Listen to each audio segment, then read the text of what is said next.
नमस्कार, अमरउजाला.com देख रहे हैं आप। आपके साथ मैं हूं सुमित चौधरी और लेकर हाजिर हम आपका फेवरेट शो कुछ किस्से कुछ बातें। कुछ किस्से होंगे, कुछ बातें होंगी और इन किस्सों को, इन बातों को जानेंगे हर बार की तरह। अमर उजाला के सलाहकार संपादक वरिष्ठ पत्रकार विनोद निहोत्री सर हमारे साथ हर बार की तरह एक बार फिर से जुड़ रहे हैं। सर, बहुत स्वागत है आपका। और हाल ही में, क्योंकि 5 राज्यों के विधानसभा चुनाव जो हैं वो खत्म हुए हैं, बंगाल की भी बहुत चर्चा हुई है, तमाम राज्यों की चर्चा हुई है, लेकिन सबका ध्यान जिन राज्यों में सरकार बनाने को लेकर किसी ने खींचा तो वो था सर तमिलनाडु। तमिलनाडु ने रिजल्ट में भी बहुत सरप्राइज किया और सरकार बनने को लेकर जिस तरीके की खींचतान या जद्दोजहद जो है वो टीवी के सामने नजर आई। बड़ी बात ये थी कि पहली बार जो है अपनी किस्मत टीवी के या विजय थालापति जो हैं आजमा रहे थे। दरअसल सबसे दिलचस्प रहा कि जब अपनी सरकार बनाने का दावा पेश करने के लिए गवर्नर साहब के पास विजय जो है वो पहुंचे, उन्हें कई बार जो है गवर्नर हाउस ने वापस लौटाया। जो नियम है उसके लिहाज से कैसे इसको समझें?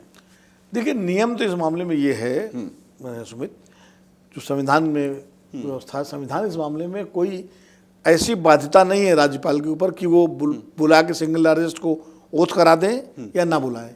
वो पूरी तरह वो मामला राज्यपाल के विवेक पर छोड़ दिया गया है। यही स्थिति लोकसभा के लिए भी रखी गई, राष्ट्रपति का विवेक। विवेक माने वो अपने हिसाब से उस वक्त देखेंगे कि अगर सिंगल लार्जेस्ट पार्टी उनको लगता है कि सरकार बना सकती है तो उसको बुला लेंगे। अगर उनको लगता है कि नहीं बना सकती है तो उनसे कहेंगे भाई आप नंबर लाइए, अलायंस करिए, रास्ता निकालिए, तो कंसल्टेशन करेंगे। तो ये है, इसमें कोई ऐसा तो जो तमिलनाडु के मामले में जो राज्यपाल लेकर महोदय हैं साहब हैं, उन्होंने ऐसा कोई असंवैधानिक काम नहीं किया।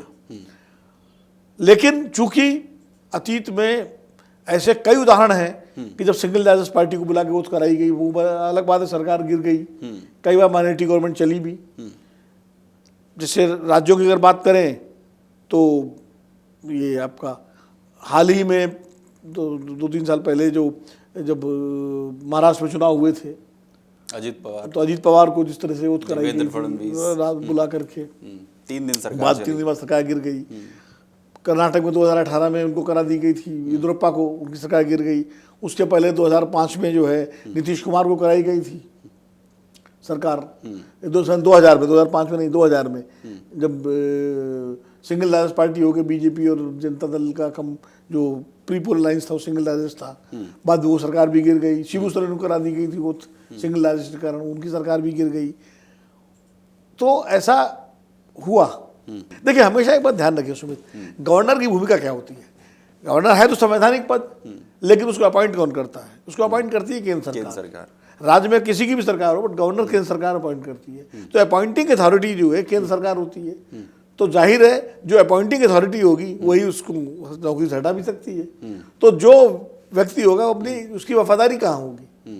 कायदे से तो संविधान के प्रति होनी चाहिए, ठीक है भी, लेकिन मूल वफादारी उसकी होती है। ऑब्लिगेशन हो सकता है केंद्र के लिए, हम मान सकते हैं। केंद्र में जिसकी सरकार होती है उसके प्रति होती है, और ये हमेशा देखा गया है, हमेशा देखा गया। इसीलिए अलग अलग उदाहरण मिलते हैं। कभी किसी गवर्नर ने बुला लिया, किसी गवर्नर ने नहीं बुलाया, किसी गवर्नर ने नंबर मांग लिए, किसी ने परेड करा ली, किसी ने कहा कि विधानसभा में आप पारित करिए। लेकिन मुंबई केस जो आया 1994 की बात है, और मुंबई केस का किस्सा बता दीजिए। मुंबई केस क्या था कि SR मुंबई की सरकार बर्खास्त कर दी थी राज्यपाल ने वहाँ पर, कर्नाटक में। ठीक। और वो तब जनता दल के चीफ मिनिस्टर थे। उसके बाद उन्होंने चुनौती दी सुप्रीम कोर्ट में उस मामले को, और उसमें सुनवाई हुई। सुनवाई के बाद पूरी संविधान पीठ थी, उसने शायद 3 जज बेंच थी या 5 जज बेंच थी, मैं थोड़ा भूल रहा हूँ, कॉन्स्टिट्यूशनल पीठ थी। उसने ये फैसला दिया कि फ्लोर जो बहुमत है वो राजभवन में नहीं होगा उसका फैसला। विधायकों की परेड राजभवन कराने से बहुमत का फैसला नहीं होगा। बहुमत का फैसला जो है वो हाउस के अंदर होगा, सदन के अंदर होगा। तो सरकार बर्खास्त करने की बजाय सदन में राज्यपाल जो है उनको मौका देना चाहिए कि वो चीफ मिनिस्टर से कहें या सिंगल लार्जेस्ट पार्टी से कहें कि आप साबित करिए सदन में बहुमत, और अगर बहुमत साबित हो जाए तो सरकार कंटिन्यू करे, और नहीं साबित हो जाए तो सरकार अपने आप इस्तीफा दे देगी, मुख्यमंत्री का इस्तीफा हो। ठीक है। तो ये मुंबई केस के बाद तो काफ़ी हद तक फिर मुंबई केस से क्लैरिटी हुई। तो एक सिलसिला तो बंद हो गया। क्या बंद हो गया कि जो राज्यपाल जो बर्खास्त कर देते थे सरकार, ठीक उस पर रोक लग गई। मुझे याद नहीं पड़ता कोई भी ऐसी सरकार बर्खास्त हुई हो जिसपे राज्यपाल ने बर्खास्त कर दी हो बिना फ्लोर टेस्ट के। फ्लोर टेस्ट हुआ, मैंडेट हो गया। एक सरकार खाली बर्खास्त हुई थी फ्लोर टेस्ट के, और एक और अभी तो हाल में मणिपुर में हुआ था जब बीरेंद्र सिंह को हटाया था, लेकिन वो एक अलग मसला, अलग परिस्थिति थी। एक लॉ एंड ऑर्डर की बड़ी समस्या हो गई थी, काफी मतलब उन्होंने मुख्यमंत्री को हटा के विधानसभा निलंबित की थी।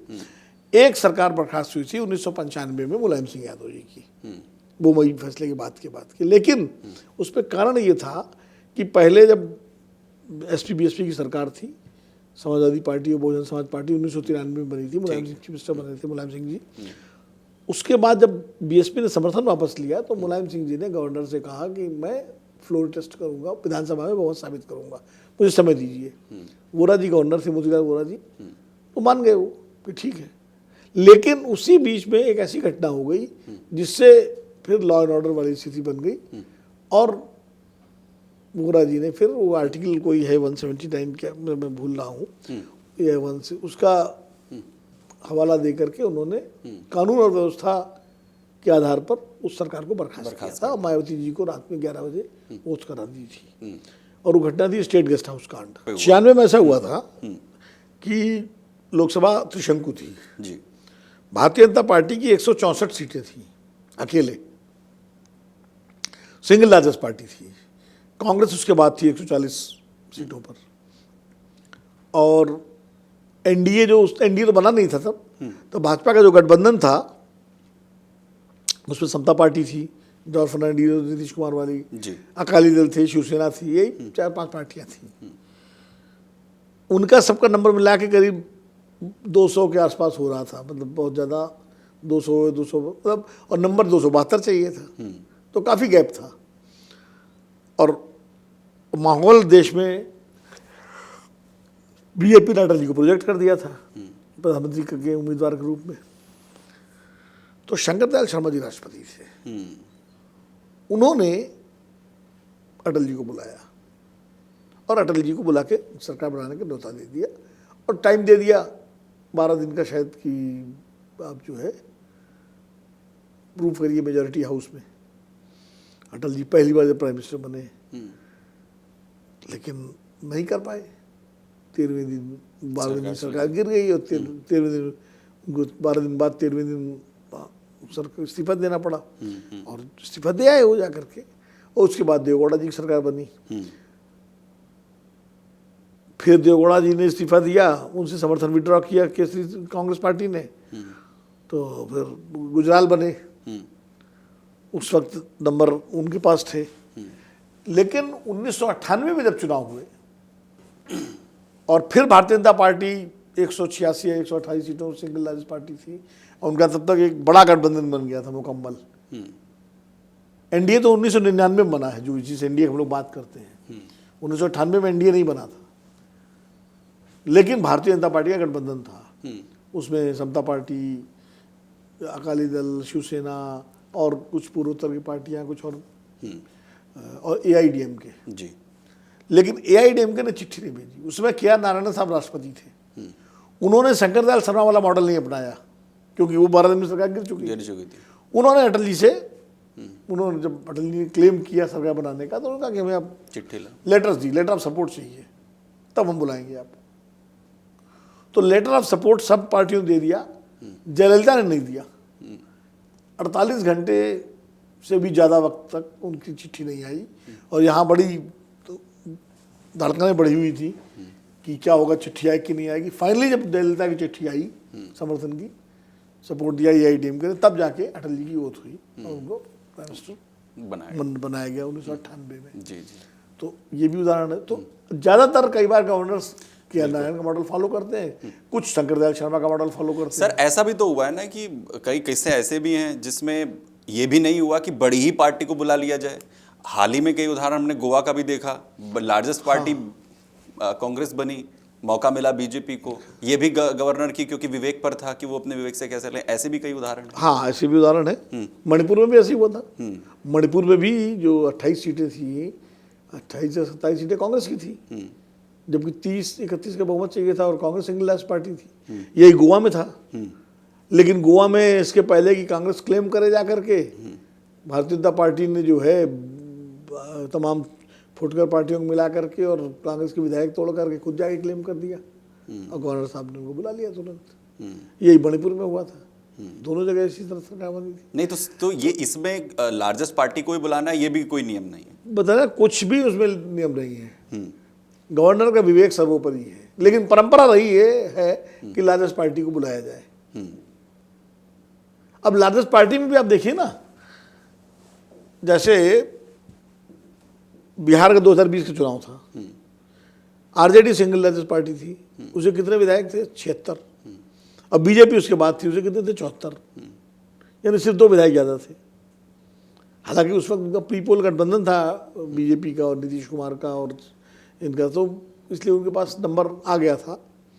लेकिन ऐसे में क्या होता है, जब 2 दलों के बीच में बहुत कम अंतर होता है और लार्जेस्ट पार्टी मान लीजिए 1 या 2 विधायक से ज़्यादा है, बड़ी है, तो दूसरी पार्टी अगर उसके पास साधन तो तंत्र ज़्यादा है तो वो मैनेजमेंट करके लार्जेस्ट पार्टी को पीछे छोड़ के आगे क्लेम कर सकती है। दरअसल क्या है कि संविधान में हमारे कुछ ऐसे एरिया हैं जो बड़े ग्रे एरिया हैं, तो वो संविधान निर्माताओं ने ये सोचा था, ये नहीं सोचा होगा कि भविष्य में 50 साल, 100 साल, 70 साल, 80 साल बाद राजनीति में इतना बुरा हाल होगा कि जो पब्लिक मॉरलिटी है उसके लिए कोई जगह ही नहीं बचेगी, जो कि अब कई बार दिखाई पड़ती है कि सीधे सीधे लगता है कि ये परंपराओं का, नैतिकता का, संवैधानिक व्यवस्थाओं का उल्लंघन हो रहा है, लेकिन होता है।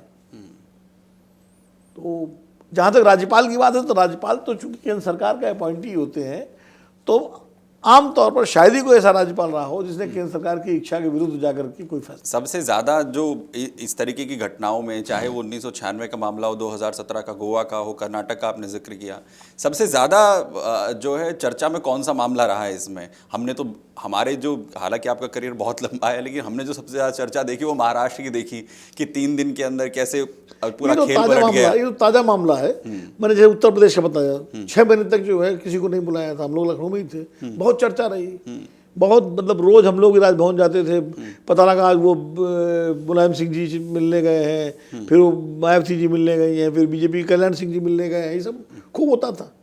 लेकिन 6 महीने तक सरकार नहीं बनी। बनी कब? जब बीजेपी और बीएसपी में गठबंधन हो गया और 6 महीने का फार्मूला आया। इसी तरह बिहार में 2005 की बात है, यूपीए, केंद्र में यूपीए सरकार थी और वहाँ हंग असेंबली आई, चुनाव हुए, हंग असेंबली आ गई। रामविलास पासवान के पास 29 से 30 विधायक जीता के लाए थे वो, तो वो अपना बैठे हुए थे कि उनको, और यह केंद्र मंत्री भी थे, कि उनको चीफ मिनिस्टर बनाया जाए। उनकी पार्टी लोक जनशक्ति पार्टी एक बड़ी ताकत के रूप में उभरी थी। सिंगल लार्जेस्ट पार्टी जो है वो अलायंस था इसका, बीजेपी और जनता दल जेडीयू का, लेकिन बहुमत उनके पास भी नहीं था। उधर आरजेडी और कांग्रेस का अलायंस था।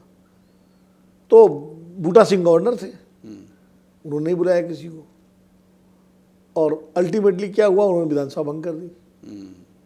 विधानसभा भंग कर दी, उसके बाद जब फिर चुनाव हुए तो नीतीश कुमार के नेतृत्व में जो बीजेपी और जेडीयू का गठबंधन लड़ा चुनाव, तो उसको 200 से ज़्यादा सीटें मिल गई, ज़बरदस्त बहुमत भी ना उसको उस समय, शायद 210 या इस तरह काफ़ी सीटें मिल गई।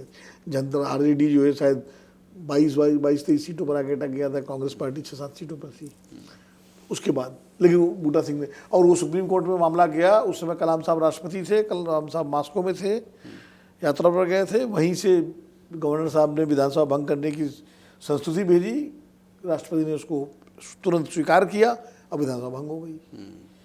जबकि 2 उदाहरण और हैं ऐसे ही, कि जब गवर्नर रोमेश भंडारी ने कल्याण सिंह की सरकार बर्खास्त करने के लिए संस्तुति भेजी, तो उसमें राष्ट्रपति थे आपके के नारायणन साहब, उन्होंने वो सिफारिश वापस भेज दी कैबिनेट को, और कैबिनेट ने उसको फिर आगे नहीं बढ़ाया। ऐसे ही बिहार में राबड़ी देवी की सरकार को बर्खास्त करने की सिफारिश भेजी थी, सुंदर सिंह भंडारी गवर्नर थे, दोनों भंडारी थे, एक भंडारी यूपी में थे, 2 एक भंडारी वहाँ थे। तब अटल जी प्राइम मिनिस्टर थे और तब भी के आर नारायण साहब राष्ट्रपति थे, लेकिन उन्होंने भी फिर फाइल वापस भेज दी और फिर उसको सरकार ने आगे नहीं भेजा। आगे नहीं भेजा उसने। हाँ, तो सरकारें भी लिहाज करती थी। देखिए क्या है, अगर ये नियम है, संविधान में प्रावधान है, अगर कोई सिफारिश राष्ट्रपति वापस भेजते हैं कैबिनेट को, वो सरकार को, और सरकार दोबारा उसको कैबिनेट से अप्रूव करा के भेजती है, तो राष्ट्रपति मानने को बाध्य होंगे। तमिलनाडु के अंदर ऐसा पूर्व में भी होता रहा है और ये मानकर चलिए कि ये भविष्य में भी होता रहेगा, इससे इनकार जो है वो नहीं किया जा सकता है। सर बहुत शुक्रिया हमारे साथ जुड़ने के लिए, उन तमाम किस्सों को बताने के लिए जो इस तरीके के पहले पूर्व में हालात जो हैं वो भारतीय राजनीति ने जो है वो देखें, और एक बार फिर से देश के लोगों ने भी देखा कि आखिर कैसे तमिलनाडु के अंदर भी इसी तरीके का घटनाक्रम जो है वो दोहराया गया। तो कुछ किस्से कुछ बातें में आज के लिए आपका हमारे साथ जुड़ने के लिए बहुत शुक्रिया, और बहुत शुक्रिया आप सभी का भी। फिर से होगी आप सभी से मुलाकात अगले हफ्ते कुछ किस्से और कुछ बातों के साथ। सुनेंगे सर की ज़बानी उन किस्से और कुछ बातों को। बहुत धन्यवाद। अगर आप ये वीडियो YouTube पर देख रहे हैं तो हमारे चैनल को सब्सक्राइब कर बेल आइकन दबाएं, और Facebook पर देख रहे हैं तो हमारे पेज को लाइक करें।